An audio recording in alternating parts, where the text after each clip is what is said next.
Bueno, vamos a ir comenzando, chicos, ¿ya? De hecho, creo que faltan, ¿no? No son todos, ¿no? Es que como va a haber examen, algunos van a faltar, doctor. Ya, bueno, el examen que es el miércoles todavía, ¿no? Y faltan 2 días antes, está bien.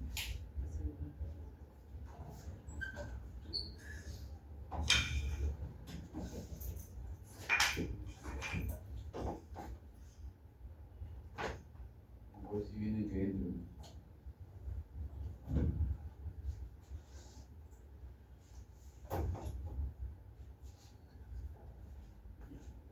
Bueno, muy buenas tardes, ya son 11:05, ya hemos quedado comenzar a 11:05, 11:06, bueno.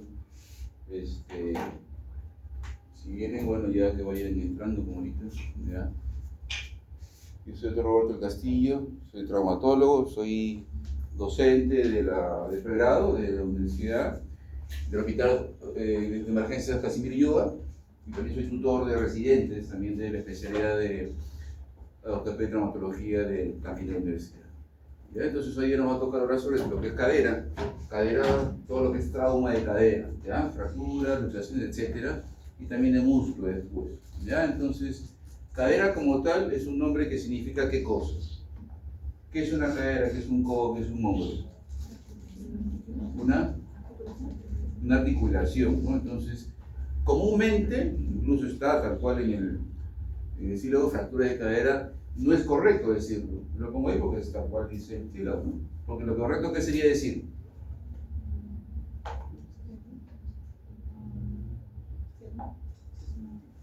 Si decimos fractura de hombro, no estamos diciendo nada, porque en el hombro hay escápula, hay clavícula, hay húmero, etc. En la articulación de la cadera, ¿cuántos huesos hay? ¿Ah? Fémur, y el de arriba es el acetábulo, ¿no? Que es parte después de lo que es la pelvis en sí. Entonces, lo que vamos a hablar de ahora es esto de acá, que es el fémur proximal. Entonces, realmente el nombre idealmente sería decir fractura de fémur proximal, ¿ya? Que es lo que todo el mundo conoce como fractura de cadera, ¿no?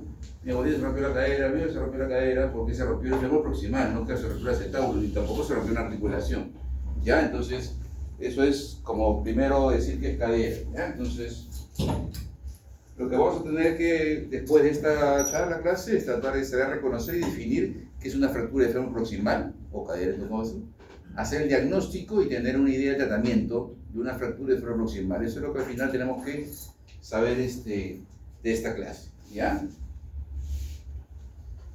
Esta es la típica imagen, ¿sí? Si viene un paciente así, que viene en la camilla, ¿ustedes qué pensarían que tiene? A ver, ¿quién me describe esa imagen? Fractura de... No es cadera, que estamos hablando de... Fractura de fémur proximal, ¿de qué lado? Del lado derecho, ¿no? ¿Por qué? ¿Por qué está roto ese lado? ¿Qué signos tiene para poder definirlo? Acortamiento, ¿sí? ¿Qué más? Rotación externa, ¿no? Sí, ese es lo típico de una fractura entonces de fémur proximal. ¿Ya? Entonces, si un paciente viene así, de lejos ustedes van a decir, tiene una fractura de fémur proximal. Entonces, la semiología comienza desde la inspección, ¿sí? Entonces, fracturas de fémur proximal o cadera son aquellas que se producen en la epífisis y metáfisis proximal del fémur, ¿sí? Generalmente de baja energía, ¿no? Cuando hablamos de baja energía, ¿qué significa, por ejemplo? Caída de la cama, cae de nivel, ¿no? Estoy caminando, me caigo, ¿no? Pero de alta energía, por ejemplo, tránsito, caída de altura, etc. Entonces, ahí va la diferencia entre adultos y jóvenes. La típica fractura de fémur proximal o cadera en adultos es porque se cayó yendo al baño en la casa. En cambio, un joven es por un tránsito, una moto, un atropello, etc. ¿Sí? Y vamos a dividirlas en cabeza, cuello y trocánter. Esta imagen, ¿no? Habla entonces, como ven ahí, el fémur proximal, lo blanco es la cabeza, ¿sí? Lo gris claro es el cuello, ¿sí? Y lo otro gris oscuro es la parte trocantérica. Este es trocánter menor, ¿sí? Trocánter mayor, este es el cuello, ¿sí? La inserción de la cápsula en la línea trocantérica, entonces todas esas acá van a ser intracapsulares y todas acá extracapsulares, ¿ya? También es otra división de las fracturas de cadera, pero proximal. Entonces tenemos cabeza, cuello, trocánter. Por debajo del trocánter menor ¿no? 5 centímetros hacia abajo, se considera la región subtrocantérica. Entonces todo eso en sí es el fémur proximal y parte de la metáfisis. ¿Ya? Entonces también así clasificamos, ¿no? Más, de una forma más didáctica. Entonces vamos a ver también la clasificación AO. ¿Sí? Eso creo que ustedes lo han estado viendo en sus orbitales, en sus rotaciones. ¿Qué es una clasificación AO? Le doy un poquito acá porque acá se entra y no van a querer entrar. Ya. ¿Qué es una clasificación AO? ¿Lo han visto eso? En sus prácticas orbitales.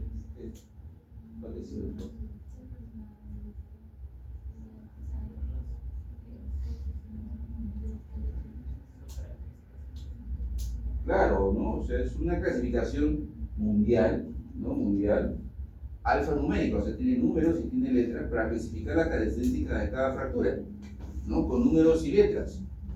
Eso es lo que nos va a ayudar. Entonces, va a dividir, por ejemplo, los segmentos grandes que vamos a saber. 1, el brazo húmero. 2, el radio cúbito.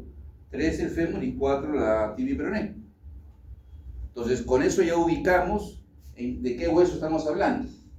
Eso es lo primero. Ahora, dentro del hueso tenemos arriba, al medio y abajo. Epífisis proximal, diáfisis y epífisis distal. Ahí vemos esto, ¿no? Y acá ve. Entonces el 3, que estamos hablando de fémur, ya sabemos cuál. Ahora, proximal 1, diaficiario 2, distal 3. En todo el hueso largo igualito, el número es igualito. Acá sería 1, 1, 1, 2, 1, 3. Abajo 3, 1, 3, 2, 3, 3. Entonces ahorita estamos hablando de 3, 1, porque estamos hablando del fémur proximal. Y estamos ubicándonos en qué parte del hueso estamos la fractura. Ahora, ya cuando entramos al mismo fémur proximal, y es 3, 1, ¿sí? Que ya sabemos que es fémur proximal, ahora tenemos que clasificarlas. Y en este caso se clasifican algo especial, que son para fracturas epífisiales.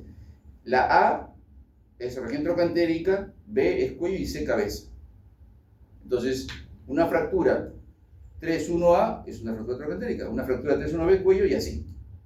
¿Ya? Entonces, eso es también parte de la clasificación AO, que así van a venir las preguntas, ¿no? Ya ustedes saben, entonces para no estar escribiendo, entonces escribo 3-1A, se acabó.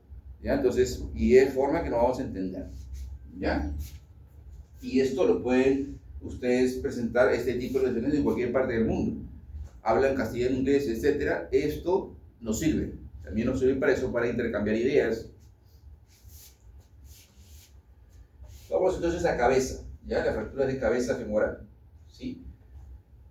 Generalmente se asocian, como ven ahí, a luxaciones de cadera, ¿ya? Luxaciones. Entonces, por tanto, en pacientes de qué edad?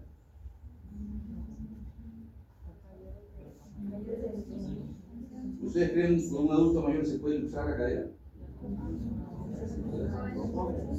Primero, para luxar la cadera, tienen que ser huesos rígidos, duros, densos, ¿no?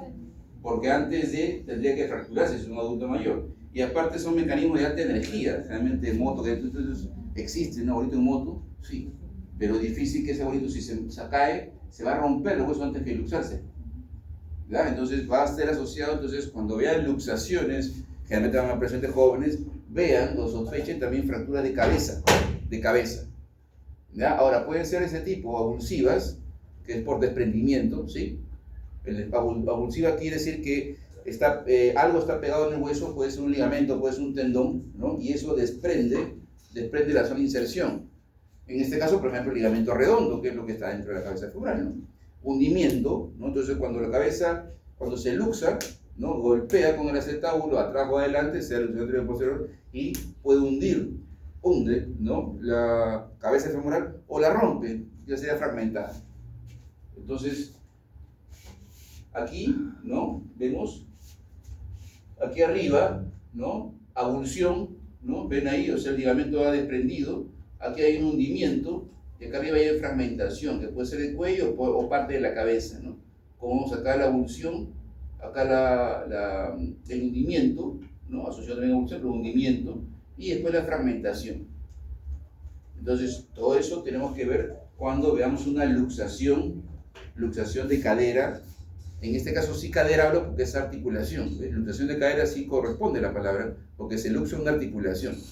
¿Ya? Entonces vemos en pacientes adultos jóvenes, mecanismo de alta energía, sospechamos, después vamos a ver luxaciones, después de este tema de fracturas, veamos fracturas de cabeza femoral. Acá vemos, si ven acá arriba, en la imagen de la izquierda, ven que está subluxada la cadera porque acá hay un espacio grande, miren, ven, un espacio grande y hay cierta deformidad que lógicamente, ¿con qué estudio podría verlo mejor? ¿Qué estudio es el que mejor ve hueso? Más que la radiografía. La tomo. Yo le pido una tomografía y ya voy a ver un fragmento, por ejemplo el fragmento de abajo, miren, ven. Se limpia todo y se vuelve en su lugar y se ponen con tornillos, ¿ven? Han puesto tornillos, esos tornillos que ya ponen el pedazo nuevamente de la cabeza y eso van al acetábulo arriba, en la ceja posterior. Entonces, tomografía, ¿no? Para determinar bien mejor las fracturas en este caso.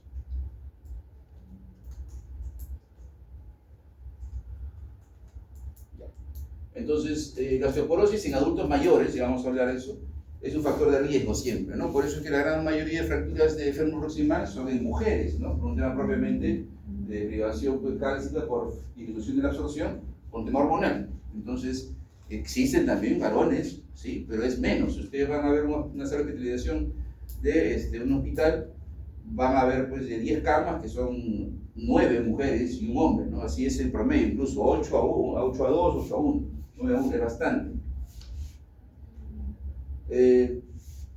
Muchos consideran, y es verdad, que las fracturas de cadera, en este caso fémur proximal, deben ser operadas lo más pronto posible, deben ser consideradas como una emergencia para operarlas dentro de las primeras 48 horas. ¿Por qué? Porque la mortalidad, como ven ahí, es muy alta, ¿no?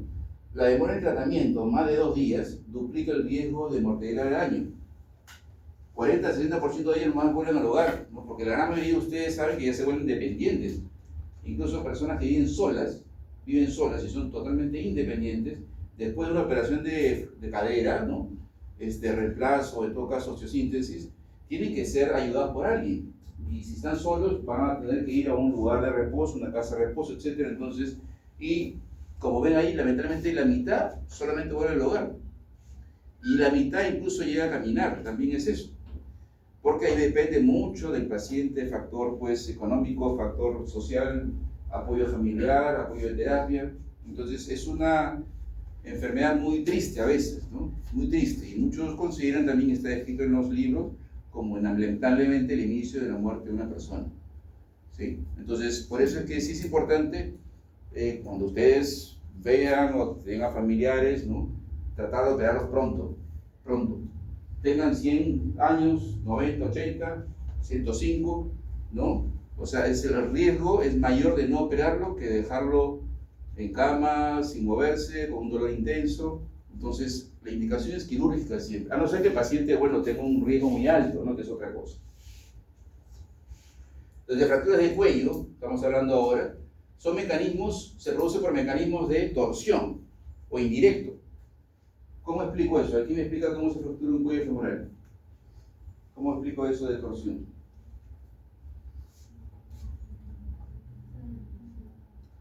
Los mecanismos indirectos, ¿qué son? A diferencia de los directos.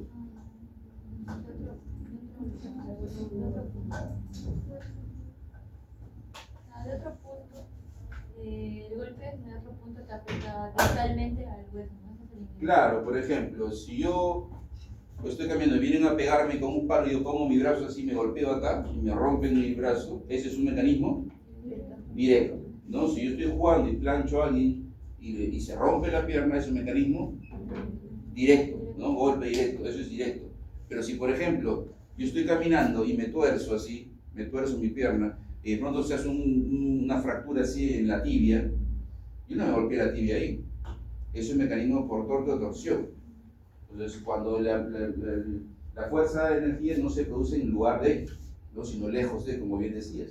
En este caso es parecido. La persona, si ustedes hablan mucho, o hablamos de cuello, o preguntan a los pacientes que se fracturan, ¿qué te pasó? Estaba yendo al baño y me caí, o me tropecé y me caí. Entonces uno piensa que la caída produce las fracturas, no, es al revés. O sea, el paciente se tropieza, gira el cuerpo, se fractura y ahí se cae. Entonces ya cuando está en el piso ya se rompió. O sea, cuando está cayendo sí ya está roto. Se cae por eso, porque ya la pierna le falsea y se cae al piso. Entonces, Por eso son mecanismos de torsión y son fracturas patológicas, ¿no? Por osteoporosis. Son de manejo quirúrgico, como les decía. ¿Ya? Importante vascularización, ¿no? ¿Por qué? ¿Qué consecuencias o qué complicaciones puede tener una fractura de cuello femoral? Necrosis, ¿no? ¿Y el otro? ¿Cuál? Está bien, pero... Consolidación. No. Ahora lo dijo por ahí. Pseudoartrosis, claro. Porque si tengo falta de aporte vascular, me puede hacer una falta de consolidación o pseudoartrosis. Y lo otro me puede hacer una necrosis. Esas dos complicaciones son por eso, porque la vascularidad viene por el cuello, a la cabeza. Entonces, fracturas de cuello, ¿no? Tenemos que ver, por eso también operarlas pronto, ¿no? Porque pueden llegar a necrosis si son pacientes jóvenes. Y en adultos mayores vamos a poner prótesis, que vamos a ver cómo es el tema. Pero es importante que vean la parte vascular. La clasificación de Gardner, que es una clasificación también mundialmente utilizada, que es la que se utiliza bastante para fracturas de cuello femoral, ¿ya? Entonces ahí vemos, son 4 grados, ¿ya? Gardner 1, 2, 3, 4. El 1, como ustedes ven, ahí la imagen de la izquierda arriba, es una fractura que se impacta, ¿no? Se rompe el cuello, se impacta se rompe el cuello, se impacta en el mismo cuello, ¿no? Como ven ahí, y se desplaza hacia arriba. O sea, de la cabeza que esté así, se desplaza hacia arriba. Eso se llama valgo, ¿no? Valgo es cuando me voy más allá de los 135 grados normal que tiene el ángulo de la diáfisis con el cuello, ¿no? Diáfisis con el cuello tiene 135 grados promedio. Entonces, si me voy más de eso, se va al valgo, y si me va más abajo de eso, se va al varo. Entonces, el primer grado es una fractura impactada en valgo, como ven ahí. ¿Ven los dibujitos, esos negritos? Son como las trabéculas, es como una imagen, digamos, representativa. Entonces se van hacia arriba, ¿ven? El número 2, o Gardner 2, grado 2, es una fractura completa pero no desplazada, como ven ahí. O sea, tenemos las trabéculas pero en la misma línea. El 3 y el 4 es un desplazamiento mayor, o menor y mayor de 50 grados. Menor y mayor de 50 grados. Para un 50%, disculpe. 50%. Ya, entonces ahí vamos a ver ¿cuál es la más grave de todas? A mayor desplazamiento, mayor gravedad, porque más complicaciones puede tener, o sea, más riesgo de necrosis, más riesgo de pseudoartrosis, ¿no? Entonces, ese es el tema, ¿no? Ya, entonces ahí vemos bien clasificación de Gardner, ¿ya?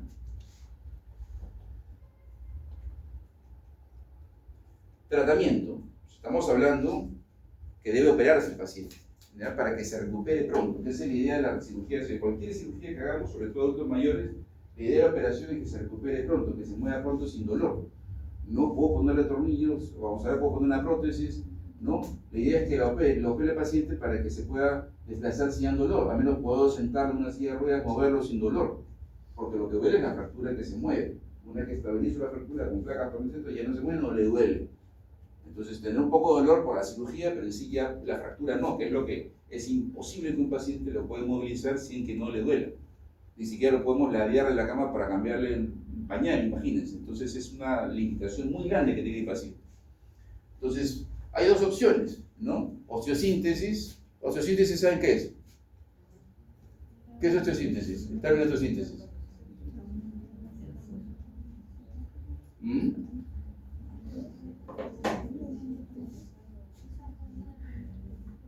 Es un procedimiento quirúrgico, ¿no? Por lo cual uno, digamos, pone los huesos en su lugar y los fija con algo, placas, todo ese procedimiento se llama osteosíntesis. En este caso con tornillos, y la otra opción son las prótesis, que vamos a ver a quién colocar cada uno de ellos. Entonces, esto por ejemplo, ven que son tornillos, ¿sí? Para fracturas, como ustedes ven aquí, acá hay una fractura, ¿no? 3 tornillos, ahí arriba también está la fractura por acá, ¿sí? Entonces, ¿estos tornillos qué hacen? Primero, ¿en quién están indicados? En pacientes jóvenes, que la posibilidad que la cabeza se recupere todavía es viable, o sea, todavía podría ser. Edades promedio varían 60 años, de ahí para menos, 65, pero 60 para menos, podríamos colocar tornillos, en este caso canulados, tornillos de esponjosa para hacer la reducción de la fractura, ¿no? Y fijación. ¿Por qué? Porque si yo tengo un paciente de 20, 30, 40, 50 años, es joven, para hacer la otra opción. ¿Cuál es la otra opción? Las prótesis. Y unas prótesis sabemos que no son eternas. Entonces yo como paciente una prótesis a los 30, 40 años, la voy a desgastar tal que a los 10 años voy a tener que cambiarla. Entonces es mejor intentar, no le vamos a asegurar 100% que su cabeza va a vivir, que su cabeza o que no va a ser solo artrosis, pero tenemos esa opción, ¿no? Que si consolida, se quedó con su cadera para la vida, ¿no? Y si hace pseudoartrosis, bueno, podemos tener un tiempo a veces hasta 5 años o más, ya para diferir la cirugía de prótesis. Entonces, colocamos tornillos en pacientes jóvenes, ¿sí? Evidentemente con buena actividad física, lúcidos, independientes, etc. ¿Sí? ¿Ya? Jóvenes, hablando en términos de traumatología, podemos hablar de 60 para abajo, ¿no? Que todavía tenemos también buena calidad ósea, ¿no? Sobre todo en hombre y también en mujer. ¿Ya? Entonces, tornillos. La otra opción entonces son las prótesis. Están indicadas entonces para personas con gran actividad previa y lucidez, las totales. ¿Qué significa una prótesis total? A diferencia de la parcial. ¿Qué diferencia una de otra? Cuando reemplazas todo un hueso es la total y cuando reemplazas solo la parte es la parcial. ¿Cómo que todo un hueso? Porque acá tengo dos. Todo el fémur. Si todo el fémur lo reemplazo, entonces sería parcial.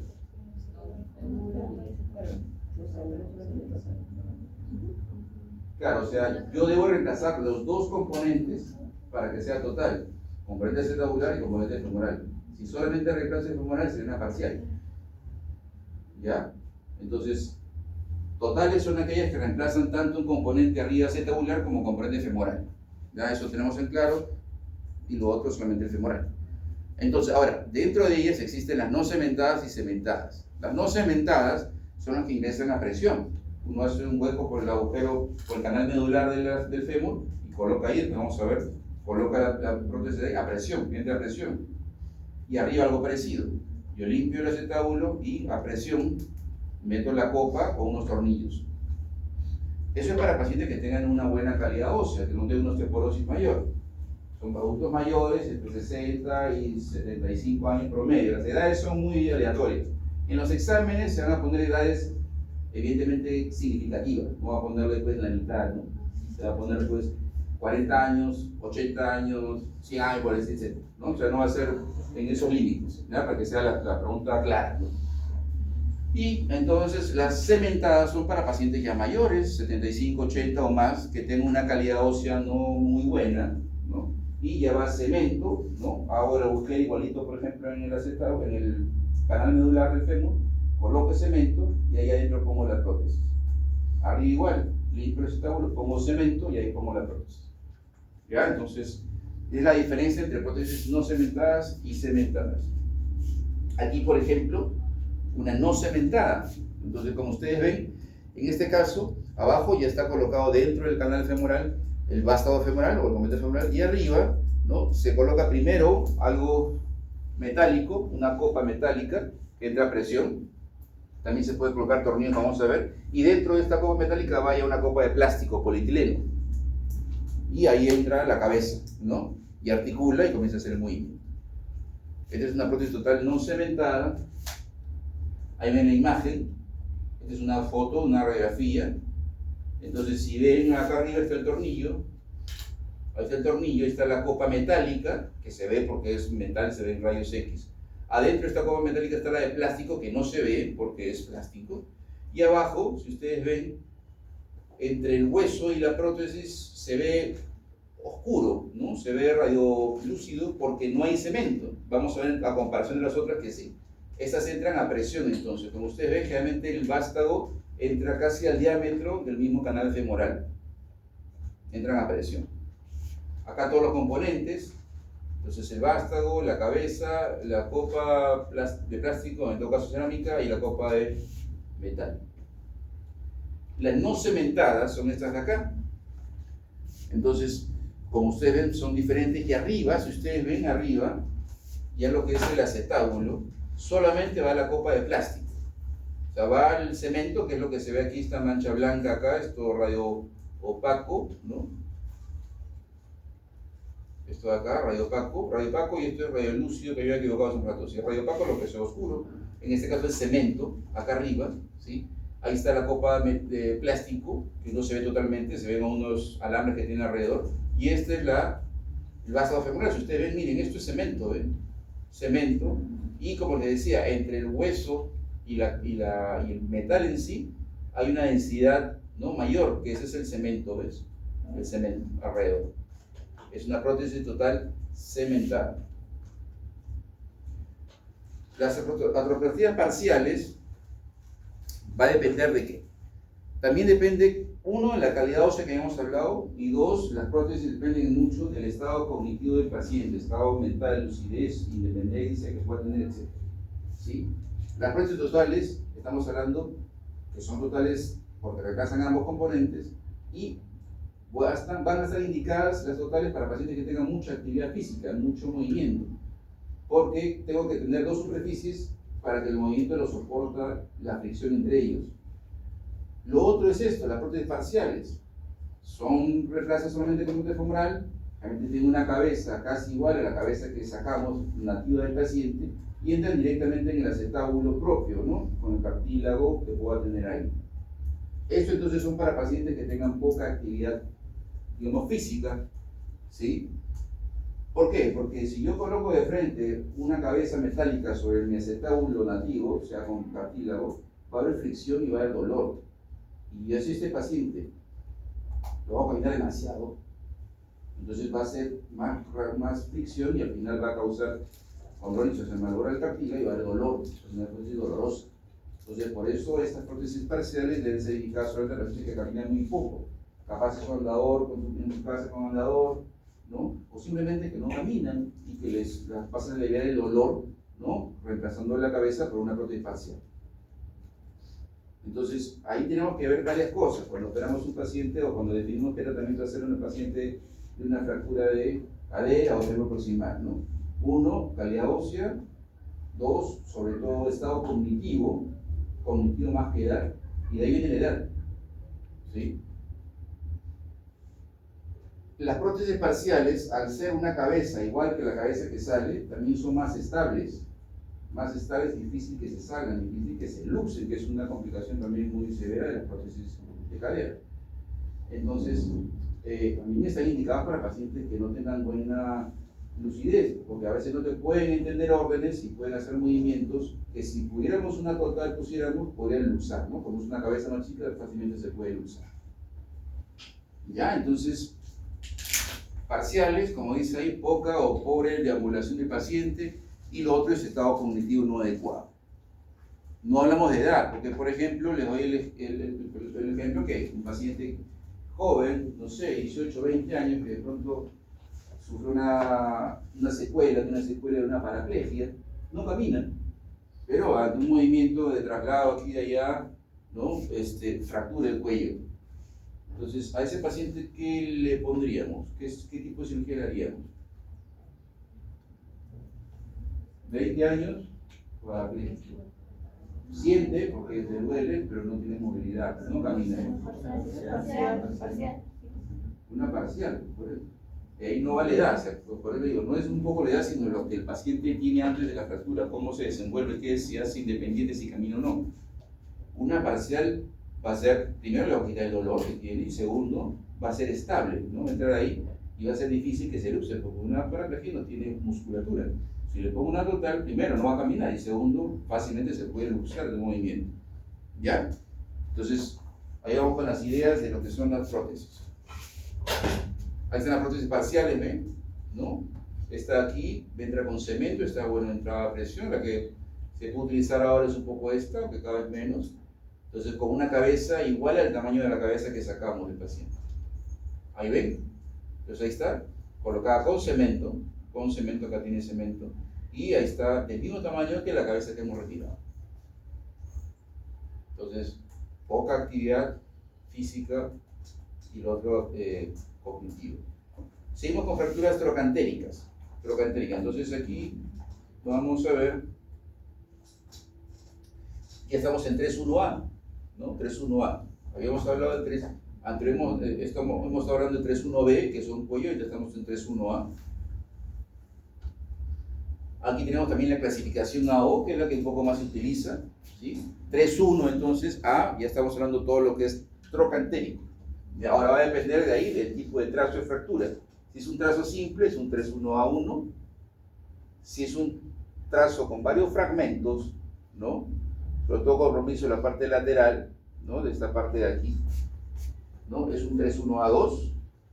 Y el 3.1A3 es un trazo que se denomina reverso o invertido, que comienza en el trocante menor y se va hacia abajo, no llega al trocante mayor. O sea, esta zona acá está limpia, acá no se rompe. Es el tipo 3. Ya, 1, 2, 3. De hecho, la más común siempre es esta de acá. Si vamos a ver una estadística, estas son las que más comúnmente vemos en nuestros hospitales de clínica. ¿Sí? Trazo simple, trazo complejo, trazo invertido. Invertido o oblicuo invertido. Bueno, una subclasificación, ahí ve más grande, el 3.1A1, trazo simple, el 3A1A2, ¿sí? Con trazo, digamos, fragmentado, y un 3.1A3, ¿no? Que es como hemos hablado, el trazo invertido, ¿ya? Que va de trocante menor hacia abajo. Igual siempre la anamnesis, ¿no? La clínica como la primera radiografía que vimos, o imagen, paciente con rotación externa, la radiografía siempre pedí de pelvis, ¿no? Y de la cadera misma, ¿no? ¿Por qué? Porque tengo que comparar yo esa cadera. Si solamente le pido una radiografía de la cadera fracturada, yo no sé la otra cómo está. Yo no sé si la otra tiene una angulación de nacimiento, no más de 135, menos 135, si es una cadera valgo-vara. Y yo hasta la opero y le pongo una placa con tornillos y la dejo en los 135 grados, que normalmente dice que todos tenemos, pero él tiene la otra o ella tiene la otra así para abajo, de nacimiento. Entonces me va a quedar una pierna más larga que la otra. Entonces siempre es comparar, ¿ya? Para eso nos sirven las radiografías también de pelvis. Y lo otro es planificar. Yo voy a medir en la cabeza, en la cadera sana, mi tamaño de cabeza, mi tamaño de vástago, todo para poder planificar mi cirugía para el otro lado. Los estudios, ¿no? Uno, las radiografías, y si tenemos dudas, la tomografía, que es lo que seguiría. Acá ven, bueno, una fractura pues compleja, ¿sí? Compleja, ¿no? Trocantérica, ¿no? Trocantérica con extensión hacia la diálisis incluso, ¿ven? Entonces, esa sería una 3.1, ¿qué?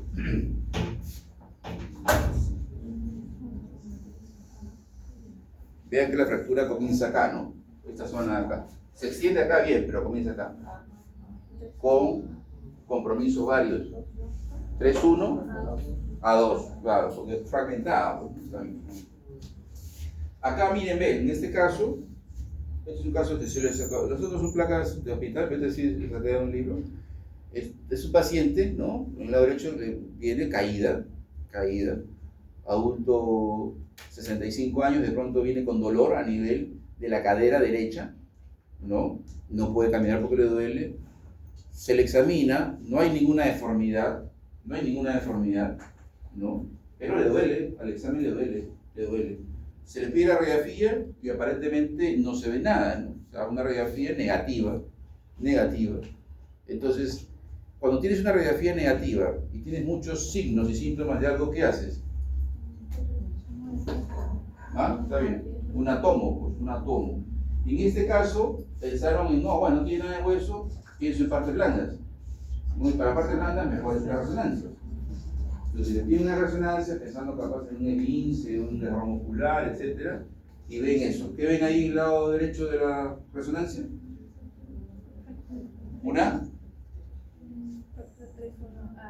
Una fractura, claro, ¿ven? Y podría ser un 3.1A1 porque es un trazo simple, ¿ven? Pero ahí por eso es que no se ve, es una 3.1A1 porque es un trazo simple, no se ve.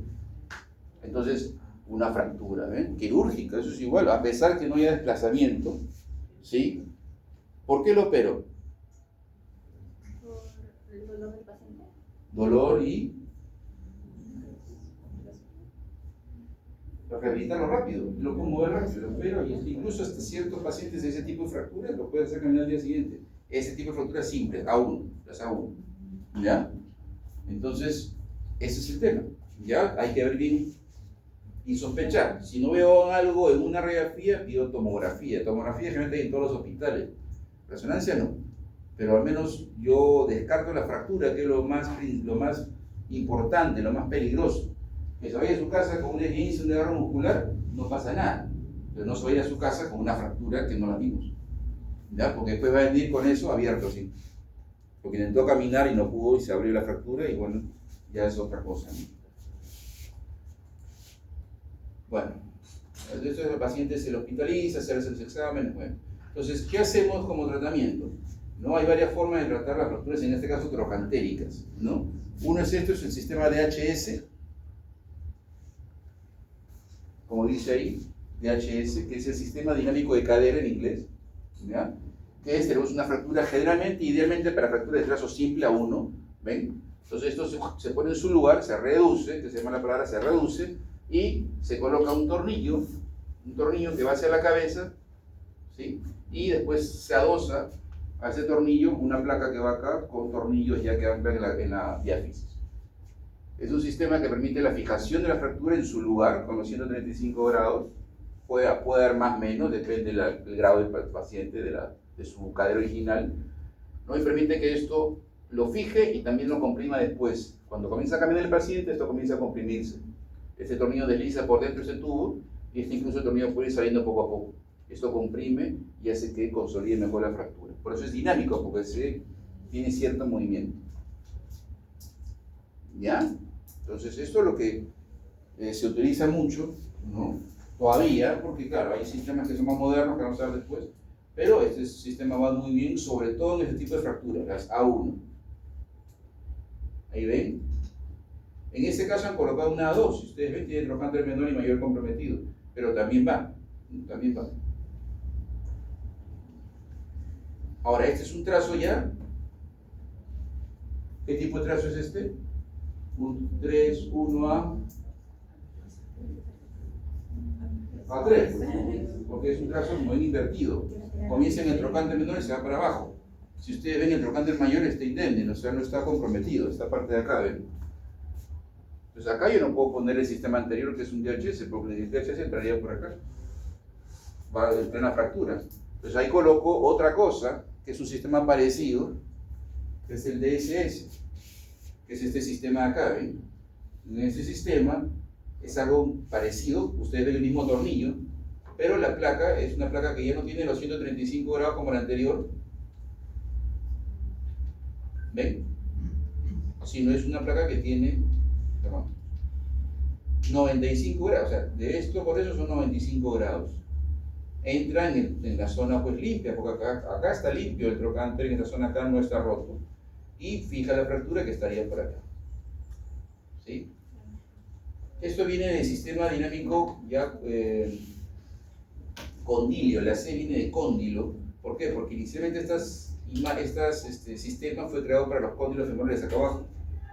Por eso tiene esa forma, ¿ven? Tiene esa forma, que entran los cóndilos muy bien ahí. Pero después se fijó que también podría irse inverso hacia arriba, ¿no? Para colocar en ese tipo de fracturas. Entonces, DSS para fracturas de trazo invertido, A3. Ahora, pero lo que ya actualmente se utiliza y es lo ideal es esto, ¿no? Es un clavo endomedular, céfalo-medular. Clavo céfalo-medular, mejor dicho. Esto nos sirve para todas las fracturas, ¿no? Las A1, las 2, las 3, ¿no? Y de hecho son mucho más versátiles, mucho más fáciles de colocar, mucho más rápido de colocar, ¿sí? Más estables también, porque la fuerza va sobre dentro del canal medular, que no va al costado como van las placas. Entonces, esto es lo ideal que debería colocarse en todos los pacientes. Es más caro, sí, pero es lo ideal. Hablamos siempre, claro, ¿no? Digamos, en lo agudo, ¿no? Ya cuando pasan, como lamentablemente pasa, y ustedes van a los hospitales, que nuestros materiales para operar pacientes llegan después de 3, 4 semanas, hasta 2 meses incluso, ya es más complicado operar esto, ¿no?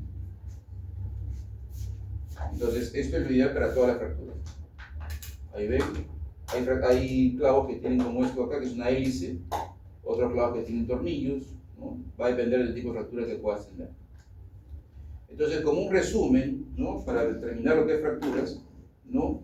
De manejo de cuellos acá tenemos, pacientes jóvenes menores de 55 60 años promedio, colocamos hablando que sean pacientes lúcidos, ¿no? Lúcidos, independientes, activos, etc. Ponemos tornillos, con la expectativa de poder conservar su cadera, ¿ya? Pacientes entre 60, 65 hasta 70 años promedio, cuello femoral, prótesis total no cementada, ¿no? Digamos una calidad ósea adecuada, una osteoporosis leve, colocamos no cementadas. Por encima de esa edad, ya las prótesis cementadas, ¿sí? Y pacientes con poca actividad física o trastorno cognitivo severo, ¿no? Prótesis parciales cementadas. ¿Ya? Entonces, con eso ustedes ya tienen idea, ¿no? De, por ejemplo, si en el examen viene, yo digo, un paciente de 85 años, mujer, lúcida, independiente, con una fractura de cuello femoral, ¿qué sería el ideal colocarle?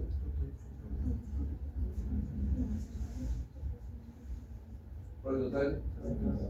Cementada. Total, ¿por qué? ¿Por qué? Porque es lúcida, es activa. Olvídense, lea, puede ser 100 años también, ¿no? Entonces, lúcida y activa, e independiente, ¿no? Te hace decir que tienes que poner una total, porque independiente es que está saliendo a la calle sola, ¿sí? Y ya por edad, tú tienes 85 años, mejor ponemos cemento, porque ya la calidad si no va a ser buena, ¿ya? Para fracturas trocantéricas, entonces acabamos de ver eso, ¿no? Tenemos para trocantéricas el DHS, el DHHS es casi parecido, solo que la otra H viene de una hélice, que se coloca, ya no es un tornillo que entra, sino una hélice que da vuelta. La verdad ya poco se utiliza eso, ¿ya? Y lo otro es trocantérica clavocefalomedular, como hemos hablado, que es lo ideal. Y para fracturas subtrocantéricas, o las de trazo invertido A1, A3, perdón, 3-1, A3, ¿no? Tenemos el DCS, ¿se acuerdan que va así? Y el otro el clavo por dentro. Entonces, como ustedes ven, el clavo es lo ideal, nos soluciona todas. Entonces, es el elemento ideal en este momento. Infecciones son complicaciones de herida, ¿no? Complicaciones profundas, ¿no? O infecciones profundas. Complicación mecánica, ¿qué quiere decir? Yo pongo un clavo, pongo una placa de tornillos y el paciente al día siguiente se para y todo se salió. Porque lo que ponemos las placas tornillos, ¿no? Lógicamente va a depender de la calidad y todo lo que hemos hablado, pero por ejemplo, yo veo a un paciente y no quiere decir que el hueso ya está pegado, ya está consolidado. Hay que esperar que el hueso consolide, porque si no puede eso, ¿no? Mover la placa del tornillo porque no soporta todavía, porque el hueso no ha consolidado. Entonces es complicación mecánica. La otra es luxación de prótesis, que también hemos visto puede ser, y la otra es trombosis venosa profunda. Ese es bien peligroso. Bien, entonces seguimos con luxaciones de cadera y después muslo, que es más chico. ¿Alguna pregunta hasta acá? No. ¿O al final hacemos preguntas? Sí. Ya, entonces, luxaciones traumáticas, ¿ya? Importante también acá la vascularidad, ¿no? ¿Por qué es una emergencia? ¿Es una emergencia o no una luxación? ¿Cuáles son las emergencias de traumatología? Luxación 1. Fracturas de cuesta. Compartimental. Apendicética. ¿Sí?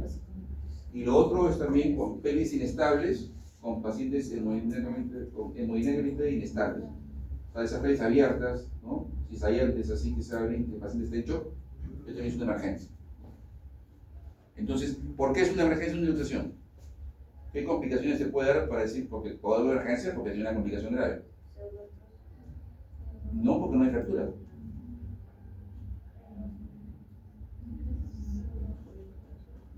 ¿Por qué pongo esa imagen ahí?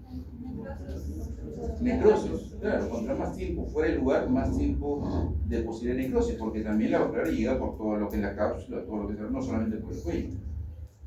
Entonces, un paciente con una luxación reducida, tú tienes que controlar por lo menos hasta 2 años posterior a la reducción, porque hasta ese entonces podría ser una necrosis vascular.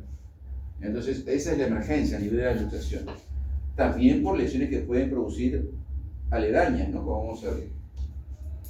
En este caso, acá está la clasificación de las luxaciones de cadera, ¿no? Estas son las anteriores y estas son las posteriores, ¿sí? Con respecto al acetábulo, estamos hablando del acetábulo, ¿sí? Acuérdense que siempre, cuando hablamos de luxación, la dirección la da la que el hueso final o hueso distal es el que se luxa. Por ejemplo, si hay una luxación glenohumeral anterior, es es porque mi húmero, que está distal al cuerpo, se luxó hacia atrás cuando quedaba adelante. Si yo en una luxación, por ejemplo, posterior de rodilla, ¿quién se fue para atrás?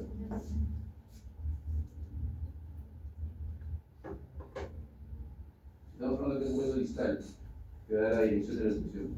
La luxación de rodilla, luxación posterior, ¿quién se va para atrás? La tibia, igual que la coxofemoral. El fémur da la dirección, porque es el hueso que está distal, ya, o sea, más lejos. Ya, entonces ahí tenemos las anteriores, que es la púbica, más rara, la obturatriz, a nivel del agujero obturador, y las posteriores, la isquiática y la ilíaca. Dentro de ellas, esta es la más común de todas, ¿sí? O sea, la posterior es mucho más común que la anterior. Dentro de las posteriores, la ilíaca es la más común, y de las anteriores, la más común de ellas dos es la obturatriz. Vamos a ir viendo.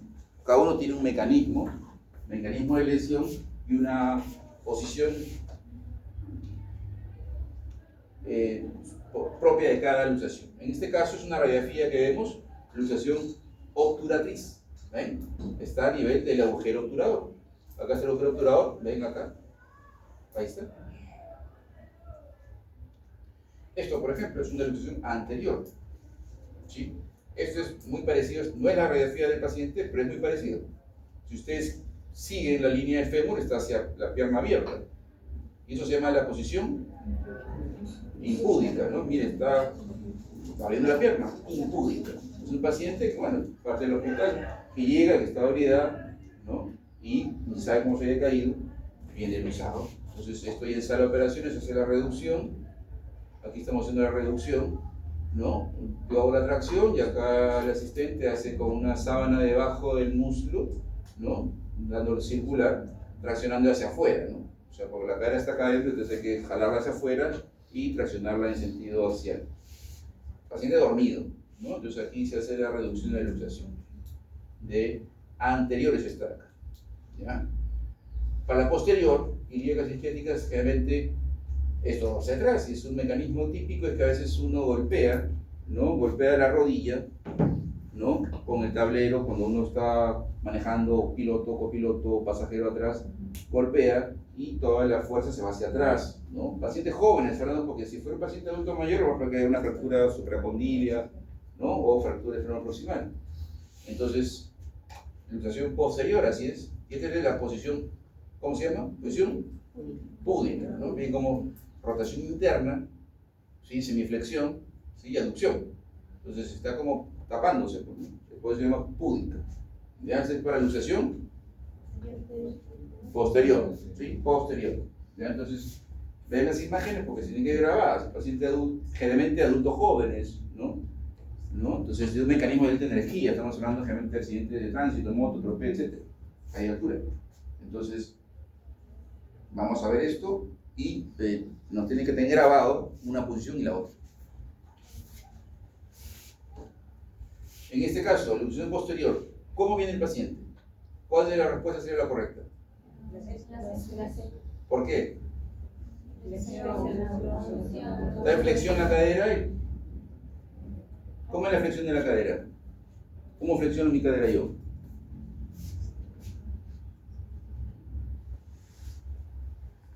Flexión es esto, extensión aquí. Entonces, está flexionada, sí está semiflexionada, porque está así, no está en extensión. ¿Sí? Está aquí. Ya está aducida o abducida. Aducción, ¿no? Hacia la línea media. ¿Y está en rotación interna o externa? Interna, entonces la acerco, ¿no? Entonces, al inverso, la anterior, ¿sí? Está abducida, está rotada externo y está en flexión pero externa, ¿no? Rotación externa sobre el. Ven aquí, una luxación posterior, así va en la radiografía la posterior, ¿no? O ilíaca, ¿ven? Ilíaca, que es lo más común. Ahora, las posteriores son mucho más comunes y tienen también más riesgos de causar otras lesiones, por ejemplo, como una fractura del borde posterior del acetábulo, ¿no? Lo que hemos hablado en el primer momento, que la fractura de cabeza, ¿no?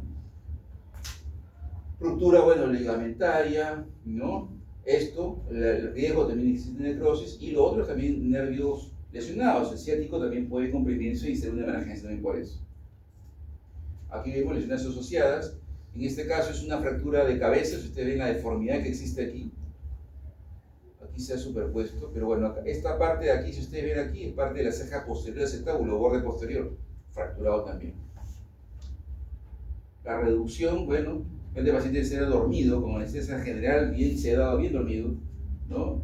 Y en este caso, realmente la reducción, eso es ideal que lo vean en sus prácticas en los hospitales, que sus docentes les puedan hacer la práctica y enseñar cómo reducir luxaciones en general. Ya aquí realmente va otro ayudante, digamos, poniendo los talones de la mano en sus crestas ilíacas, ¿no? Bueno, no es así el paciente, pero casi, ¿no? En las crestas ilíacas yo pongo acá las manos, porque para toda tracción tiene que haber una contratracción, porque si yo hago eso, como el paciente, como en la imagen se ve, si yo levanto y no hay nadie acá abajo, el paciente viene y no voy a reducir nada, porque va a acompañarme toda la luxación a mí. Yo tengo que fijar, ¿no? Y ahí al frente está mi otro compañero que hace la maniobra que se ven ahí, ¿sí? Crestas ilíacas, aprieto fuerte. Complicaciones, necrosis, ahí vemos necrosis vascular. Esta es la fractura, ¿ve la imagen anterior? Acá se ve bien, es el reborde posterior del acetábulo, fracturado, ¿no? Está luxado, si ustedes ven, ¿cómo se dan cuenta que está luxada esta cadera? ¿Qué imágenes ven acá para decir que está luxada?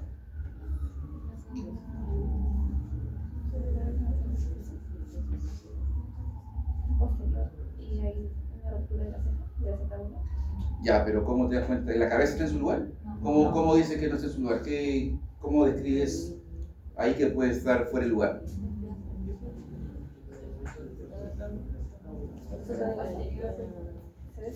Si ustedes ven, acá hay una superposición. ¿Ven? Primero, y acá hay un hueco. Entonces, acá ya está reducida. Ven que ya no hay superposición. Y segundo, ya se rellena esta zona acá, porque hay una fractura. Pero tienen que ver eso, ¿no? O sea, no es la típica que está acá afuera. ¿Por qué? Porque se rompió la ceja. Se rompió la ceja, se queda ahí nomás. ¿Sí? Pero está luxado. Está luxado. Si le tomas una tomografía, va a ser mucho mejor, que es lo indicado. ¿Ya? Entonces, mejor siempre, ¿no? Luxación, reducción y tomografía. Acá ven, mire, evidentemente una luxación ahí se ve muy bien, con fracturas también acetabulares. Aquí también, fractura de bordes acetabulares, una fractura por un pequeño desprendimiento, realmente una avulsiva. Fracturas, ¿no? Ya de cabeza, ¿no? Que en muchos casos a veces pacientes, por ejemplo, ya en el límite de edad, ¿no? Ya para reconstruir la cabeza, por ejemplo, ya se pone una prótesis, ¿no? Como en este caso, con una prótesis total, con este acetábulo o copa acetabular con múltiples tornillos para fijar también la fractura, ¿ven? Entonces se hacen las dos cosas en una. Aquí, ¿está luxado o no? ¿Este lado está luxado? Sí. Es igual que la imagen anterior, ven superposición, miren, ven. Y acá hay un espacio no ocupado. Y este también, ¿ven? Acá hay un espacio no ocupado y también una superposición. Y vean ¿no? Cómo se dirigen las piernas, ¿no? O el fémur hacia adentro. Entonces es una luxación posterior o anterior. Posterior bilateral, ¿no? Y vamos a ver en otras imágenes que también tiene fracturas. Acá de más cerca, capaz no se ve bien, pero para eso pedimos tomografías y vean, miren cómo esto que se ve acá en rayos X, cómo se ve en tomografía. Totalmente una fractura de cabeza femoral fragmentada, como hemos hablado. Aquí también más, miren, la mitad de la cabeza está afuera. En este caso, pacientes jóvenes se hace osteosíntesis, ¿no? Se ponen en lugar, se ponen primero y se reducen pues, con tornillos y clavija.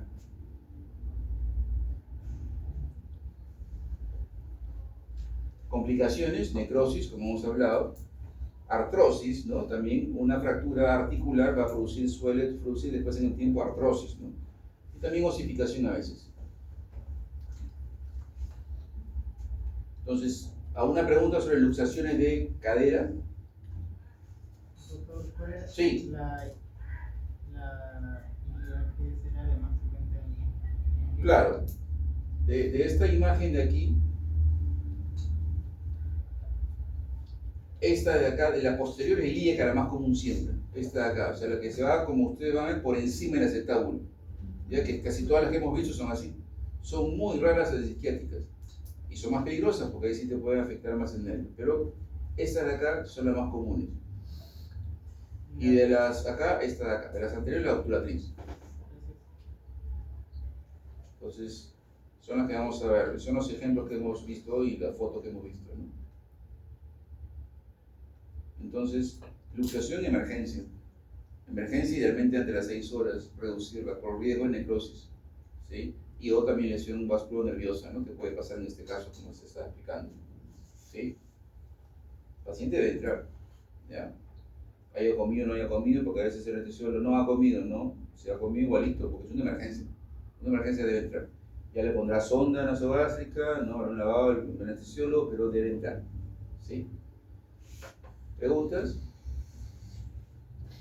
Las maniobras, hablen con sus tutores, no, sino sus profesores, para que los practiquen, ¿ya? Para que hagan esto, porque la verdad no es, bueno, sí idealmente debe estar dormido el paciente, ¿no? Idealmente, pero hay veces en las cuales no, capaz de estar muy lejos en un serum, una posta, etc., y no hay anestesiólogo, entonces podrás poner un sedante, algo, y tratar de hacerlo, al menos tratar de hacerlo, porque ¿qué pasa si yo estoy para pasar en un serum, yo estoy lejos de un hospital, y me queda el hospital a un día, y a veces quedan hasta más días, ¿no? Entonces, yo lo voy a mandar luxado, a menos intentemos, ¿ya? Si no se puede, bien, bueno, ¿no? Pero ya un día luxado, imagínense, pues los riesgos mucho mayor, ¿no? De todas las complicaciones que hemos hablado. Entonces, hablen con sus profesores para que puedan hacer las maniobras de hombro, codo, etcétera, todo. Ya, entonces, vamos con muslo para poder ya terminar. Bueno, pacientes jóvenes, como es acá estamos hablando, hablamos de muslo es fémur, ¿no? Fémur diaficiario, que sería el 3-2, ¿no? 3, hablamos de fémur, 2 diáfisis, ¿sí? Generalmente la gran mayoría de estas fracturas son de alta energía, ¿no? Son de alta energía, muy común moto ahorita, muy común atropello, lo que más se mete es moto, ¿no? O sea, esos son los accidentes más comunes que estamos viendo hoy, accidentes complejos, fracturas complejas de alta energía por moto, ¿ya? Por moto. Entonces eso es lo que se está mucho más viendo en nuestros hospitales en general, ¿no? Ya, más que atropellos incluso. Pero bueno, entonces eso es uno, lo otro es caídas de altura, precipitaciones como hemos hablado, caídas, atropellos, aplastamientos, ¿no? Todos son por alta energía en pacientes jóvenes. En adultos mayores también se rompen los fémures diaficiarios, pero por mecanismos generalmente de baja energía. Caída sobre, torsión, a veces está acostado en la cama y lo ladean, ¿no? Para cambiarle el pañal, la sábana, y lo jalan de acá, ¿no? Y hacen una torsión y se fractura. Entonces hasta eso hay que saber, para eso son los técnicos, etc., ¿no? Entonces hay que tener mucho cuidado con la movilización de pacientes también que estén en cama postrados, ¿no? Porque a veces movimientos podemos fracturarlos. Entonces ahí está, región hasta la parte pues, supracondilia, ¿no? Esta es la zona que vamos, desde aquí, que vamos a los 5 centímetros debajo, la región supracondílica, de ahí ya está la zona supracondilia, es el fémur diaficiario, ¿no? Tiene la curvatura anterior, ¿no? Y sobre todo es una zona de mucha musculatura y sobre todo la parte pues, que vamos a ver, la parte vascular también y nerviosa. Entonces, como cualquier fractura de diáfisis, así se clasifican todas, ¿sí? La A, ¿qué significa?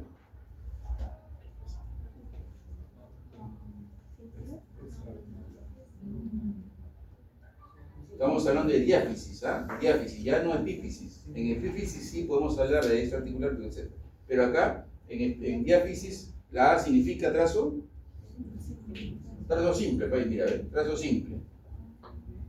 ¿Ya? En toda la diáfisis es igual. ¿Ya?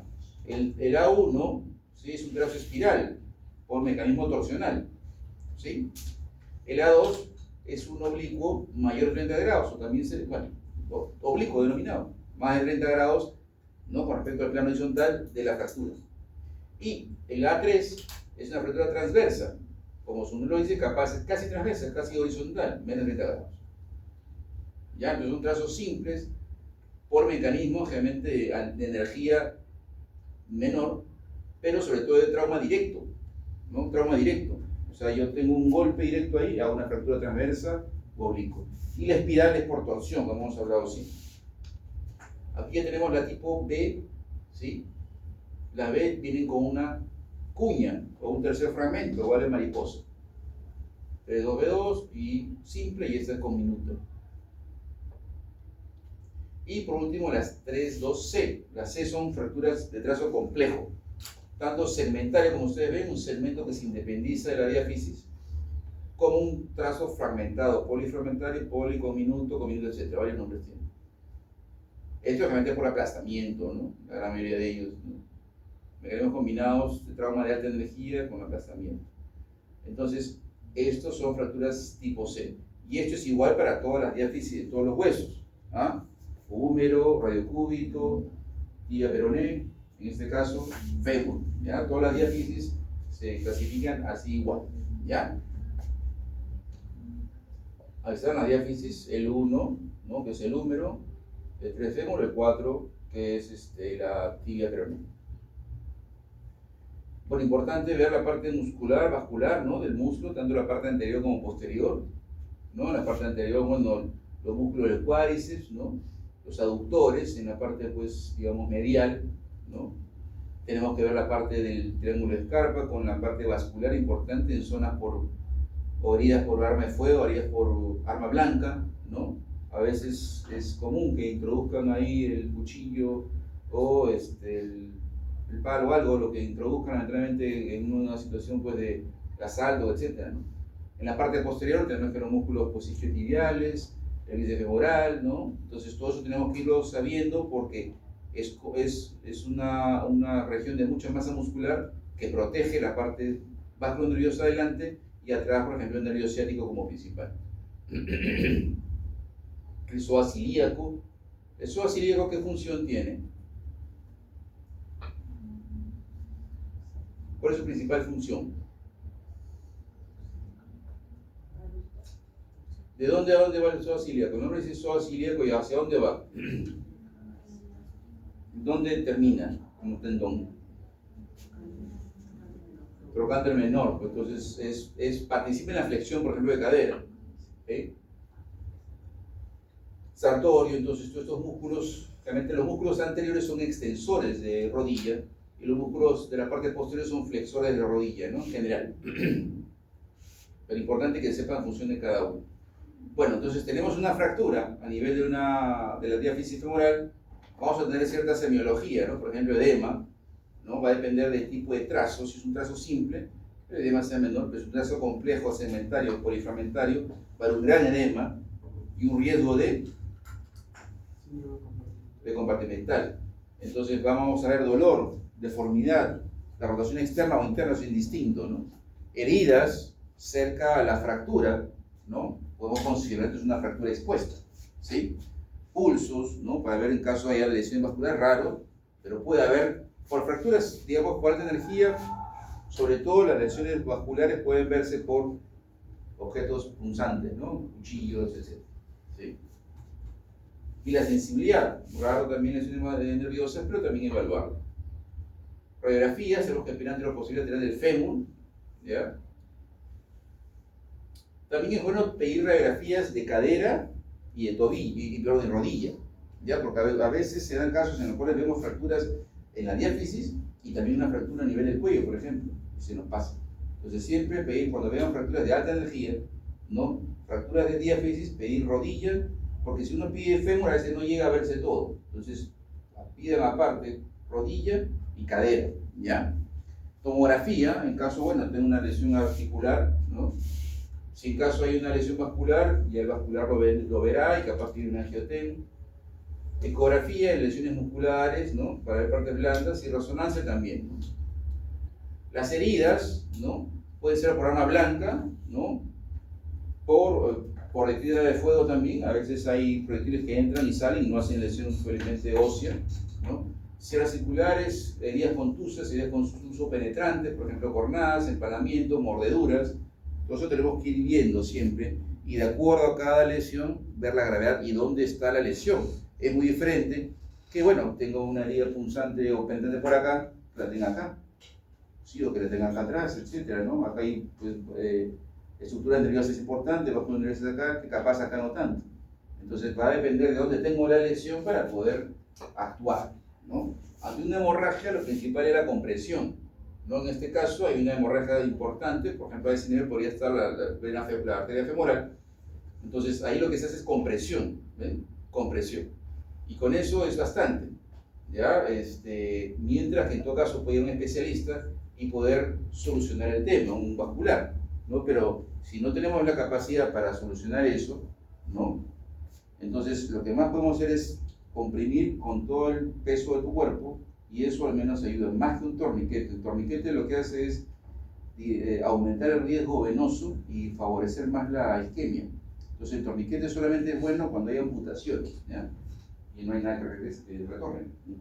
Entonces, cuando tengamos amputaciones, ahí sí pongamos torniquete. Mientras no, heridas, mejor. Bueno, si es miembro superior, ¿no? Elevar el brazo, la mano, etcétera, ¿no? Pero si es miembro inferior, es compresión, ¿ya?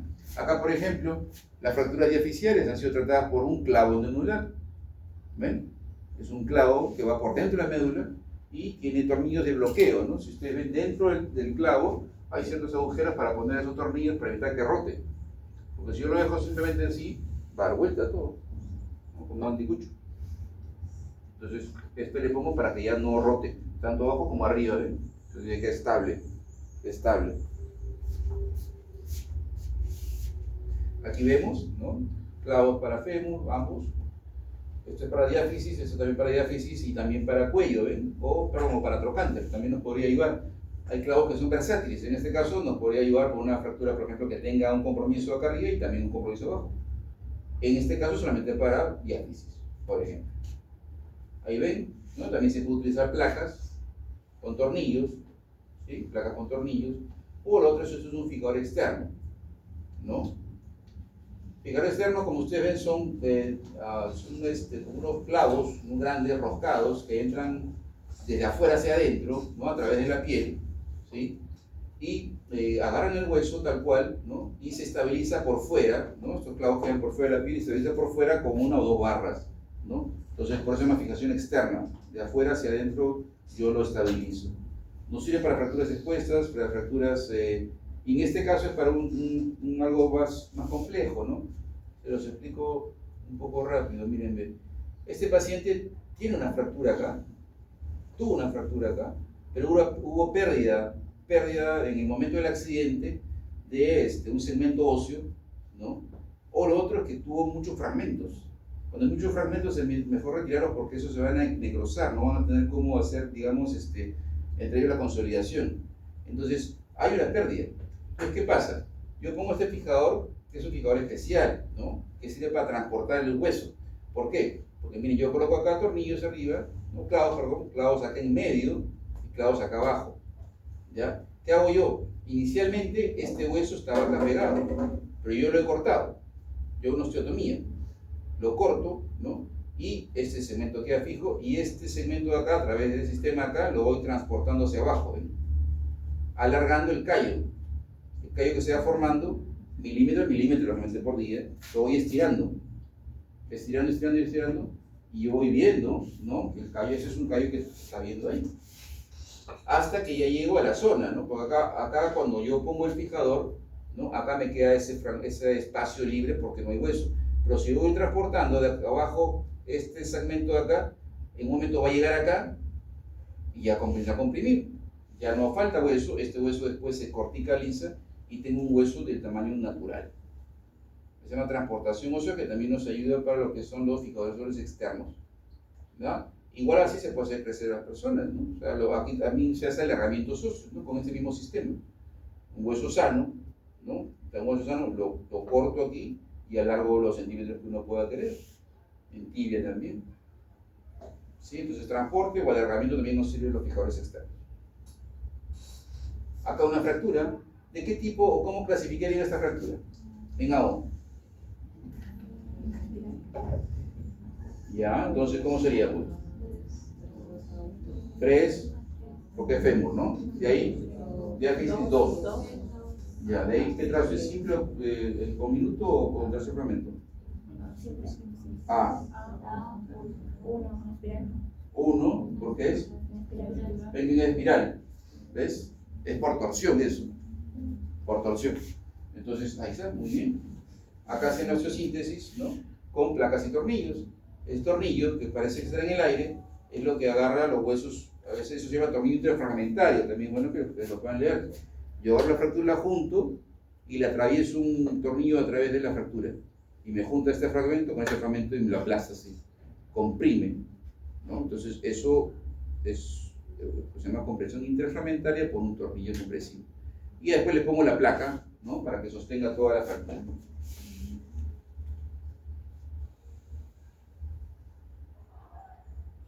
Es una fractura expuesta, evidentemente, ¿no? No hace falta verlo.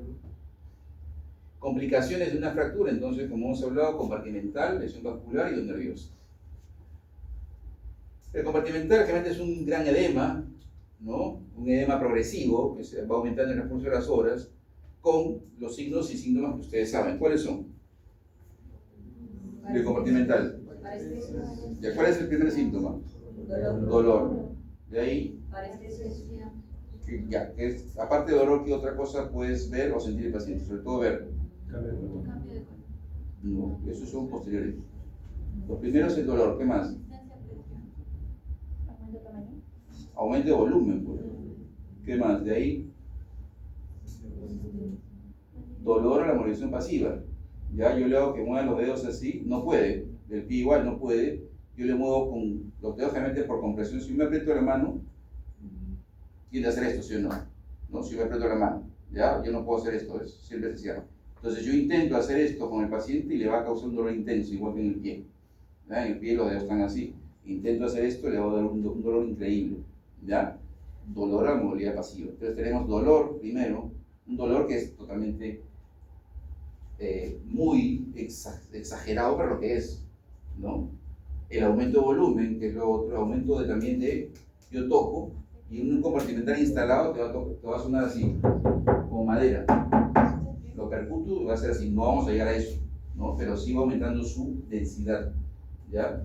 Y lo que viene después es eso, o sea, la parestesia, el pulso disminuido, todo eso es porque ya hay compresión nerviosa y vascular, que no queremos llevar eso. Es un diagnóstico tardío. Entonces, el tratamiento es eso. ¿Cómo se llama eso? La fasciotomía. Acá han abierto en la parte lateral la fascia lata, ¿no? O la cinturilla tibial. Este es el vasto lateral, ¿no? Y así se ve, así de pronto se matiza, ¿no?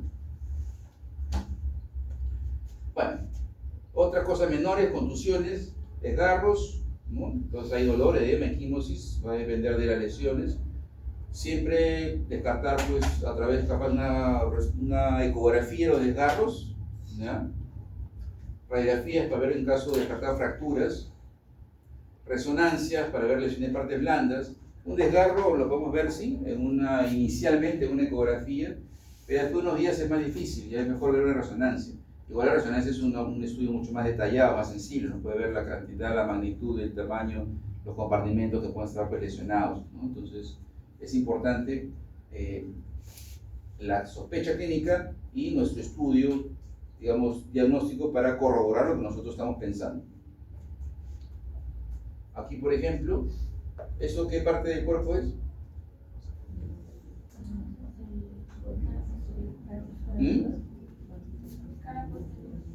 Posterior de músculo, ¿no? Casi llegando a la rodilla, es una poplita.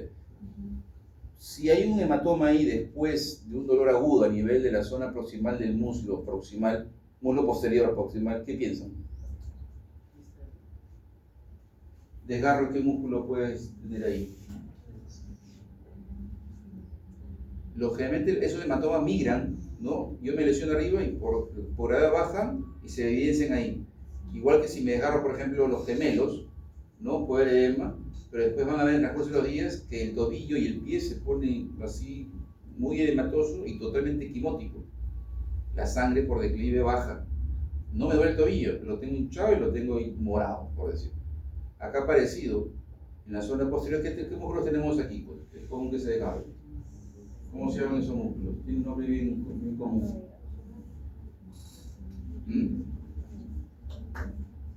¿Isquio? los isquiotibiales, ¿no? Y lo otro también el bíceps femoral, ¿no? Los isquios van a la tibia y el bíceps va al peroné. Entonces, esos se pueden desgarrar y generalmente van a causar en el transcurso de los días una equimosis a nivel de la fosa poplitea o cercana a ella. Esto, por ejemplo, miren, ¿qué imagen es? Es una resonancia, ¿sí? Entonces, miren, ve, ¿esto qué es? ¿Por qué se ve así de esa coloración? ¿Qué piensan que es esto? ¿Qué tejido puede ser esto? Sangre, claro, sangre. ¿Qué piensan que pudo pasar? Desgarro, ¿no? Un desgarro tercer grado, que es una ruptura muscular. Si ustedes ven, frente acá, la zona del pubis, puede ser el isquio tibial, me parece, en la parte posterior, sí. Sí, parece que el isquio acá. Y miren que se ha roto. Se ha roto, ¿sí?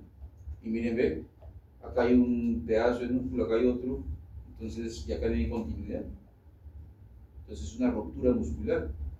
Esto causa, evidentemente, esto es muy diferente que un desgarro primero o segundo grado, ¿no? Acá siendo intenso, un gran edema, ¿no? Un riesgo también de...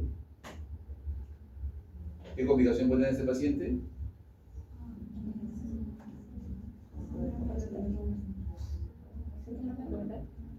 Está aumentando el volumen del trunco compartimento con sangre. Eso también causa probablemente de un compartimental. Y lo otro, ¿qué más? ¿Qué otra complicación podría tener?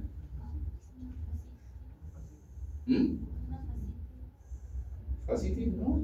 Bueno, si se infecta, sí, pero si no se infecta, si algo adentro me comprime, lo que estructuras alrededor, ¿qué puedo tener?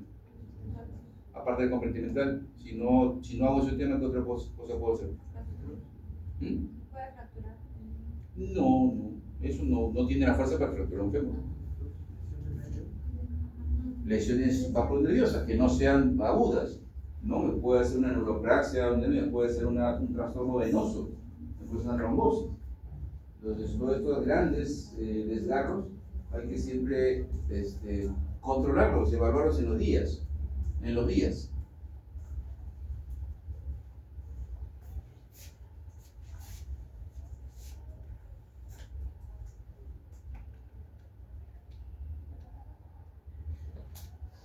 A ver, preguntas entonces de los 3 temas que hemos hablado hoy día: fracturas, luxaciones y trauma de músculo.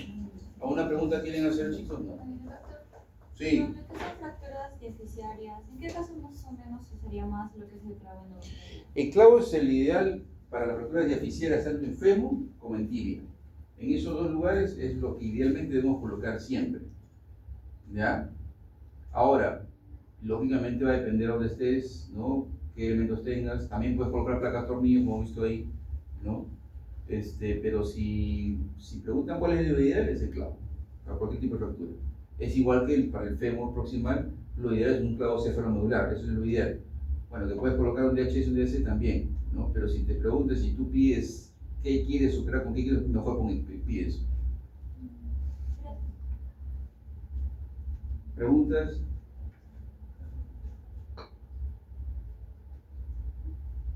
¿Hay lista para ustedes? No he traído la lista. Creo. Sí, exacto.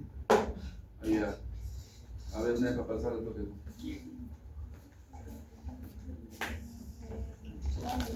Trabajo.